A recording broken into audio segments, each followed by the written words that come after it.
बिस्मिल्लाहिर्रहमानिर्रहीम, अस्सलाम वालेकुम। आप देख रहे हैं मुझे मेरे यूट्यूब चैनल पर और मैं मुज़म्मिल अवान हूँ। इलेक्शन कमीशन ऑफ पाकिस्तान ने इमरान खान साहब को पार्टी सदारत से हटाने के लिए बाज़ाब्ता तौर पर कार्रवाई शुरू करने का ऐलान कर दिया। इलेक्शन कमीशन ऑफ पाकिस्तान का ये कहना है कि चूंकि इमरान खान साहब को तोशाखाना केस में नाअहल करार दिया गया, लिहाजा वो नाअहल करार पाने के बाद पार्टी सदारत नहीं कर सकते। पार्टी सदारत जो है उसके अहल नहीं है, और अगर वो पार्टी सदारत के अहल होते तो वो इलेक्शन कमीशन के फैसले के मुताबिक डिसक्वालीफाई ना होते, नाअहल ना होते। अब इमरान खान साहब के ऊपर बिल्कुल वही कानून लागू होगा जो 2018 में नवाज शरीफ साहब के केस में लागू हुआ, जब 2017 में सुप्रीम कोर्ट ऑफ पाकिस्तान ने पनामा के केस में 5 ऑर्डर बेंच ने ऑनरेबल मोअज़्ज़ज़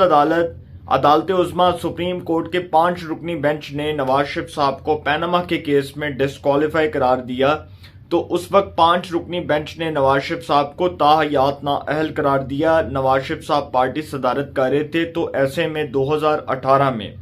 जब ये केस सुप्रीम कोर्ट में लगा तो दरख्वास्त गुजार पिटिशनर ने सुप्रीम कोर्ट में दरख्वास्त दी कि नवाज शरीफ साहब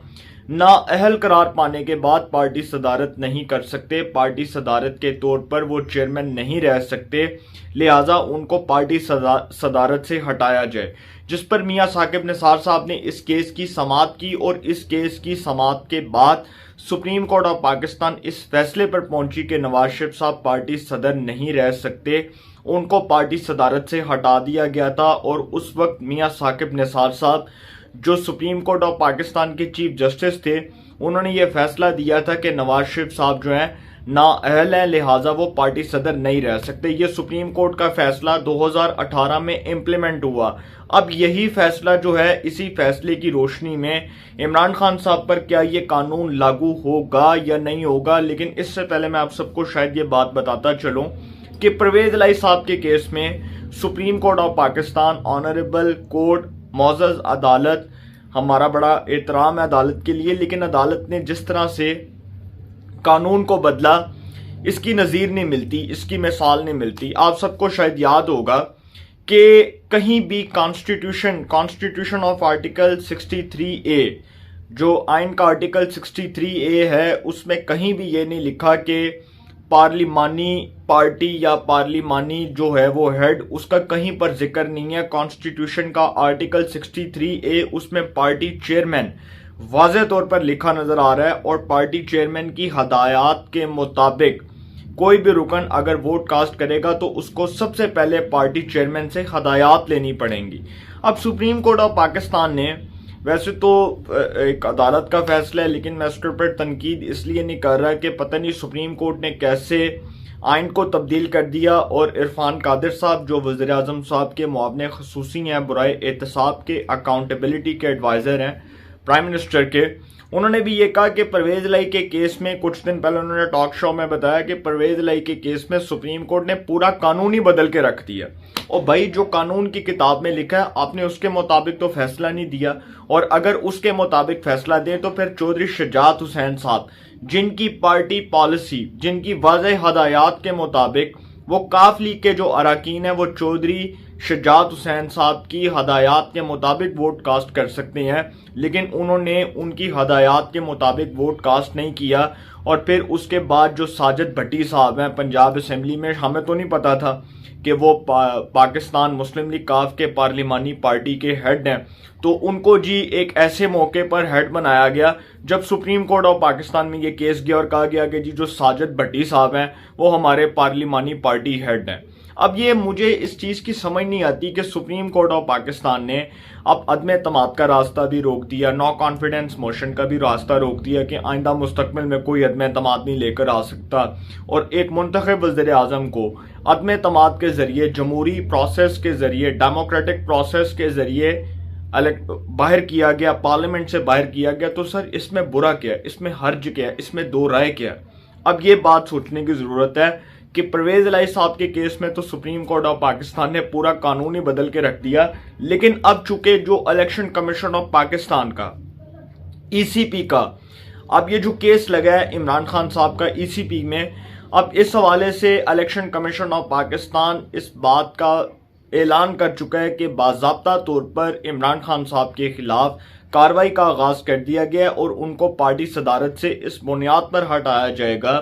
کہ وہ پارٹی صدارت کے اہل نہیں ہیں، کیونکہ وہ نااہل ہیں۔ ان کو الیکشن کمیشن آف پاکستان نے توشہ خانہ کیس میں نااہل قرار دیا تو وہ پارٹی صدارت نہیں کر سکتے۔ اب یہ جو کیس ہے، اگر یہ سپریم کورٹ آف پاکستان میں پی ٹی آئی چیلنج کرتی ہے یا اس کے جو کانسیکوینسز ہیں اس کو عدالت میں ڈسکس کیا جاتا ہے، تو پھر اس کے بعد عدالت کا کیا ری ایکشن ہوگا، اس کے اوپر ابھی کچھ بھی کہنا قبل از وقت ہوگا۔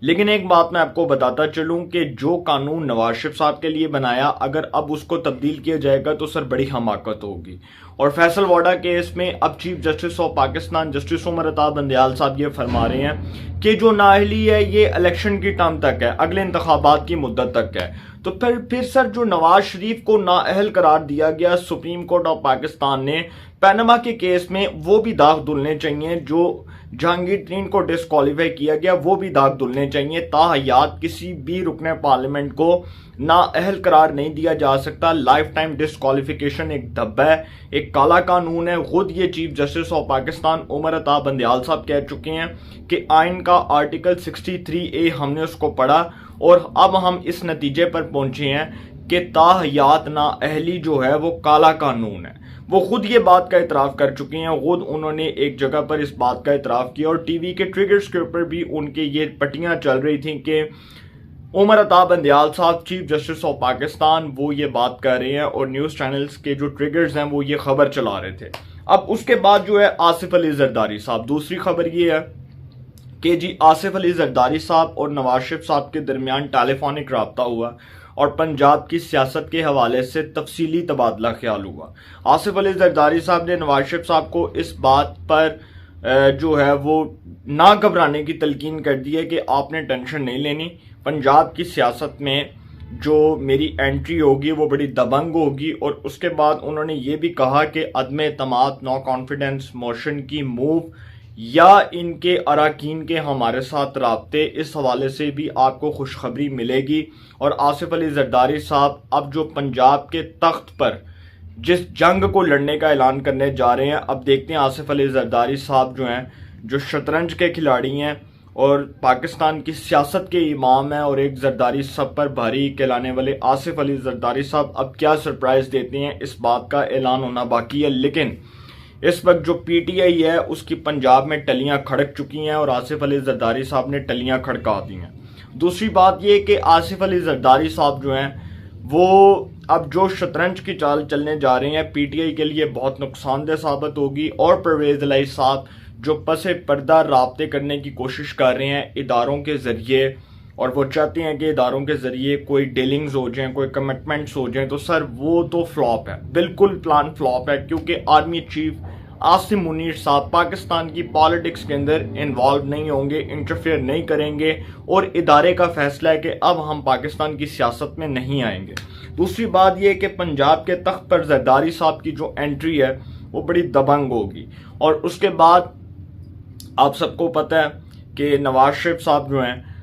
اس کے بعد وزیراعظم شہباز شریف صاحب، حمزہ صاحب، مریم نواز صاحبہ، مسلم لیگ نون تو آلریڈی تیار ہے عدم اعتماد کے لیے، لیکن اس وقت جو پرویز الہی صاحب ہیں ان کی ٹلیاں بڑی بری طرح کھڑک رہی ہیں، اور کسی بھی وقت گورنر پنجاب جن کا مسلم لیگ نون سے تعلق ہے، بلیغ الرحمان صاحب، وہ پرویز الہی صاحب کو اعتماد کا ووٹ لینے کے لیے کہہ سکتے ہیں، اور اگر وہ کہیں گے تو پرویز الہی صاحب کو اعتماد کا ووٹ لینا پڑے گا۔ جب اسمبلیاں نہیں توڑنی تو سر عدم اعتماد تو آئے گی، اور زرداری صاحب ٹلیاں تو کھڑکائیں گے، پنجاب کے تخت پر جنگ تو ہوگی، زرداری شطرنج کی چال تو چلیں گے، پاکستانی سیاست کے امام زرداری صاحب سرپرائز تو دیں گے۔ اپنی رائے کا کومنٹس میں ضرور اظہار کیجئے گا۔ انشاءاللہ ایک نئے سیگمنٹ کے ساتھ پھر ملاقات ہوگی۔ اپنا بہت خیال رکھیے گا۔ اللہ نے کے بعد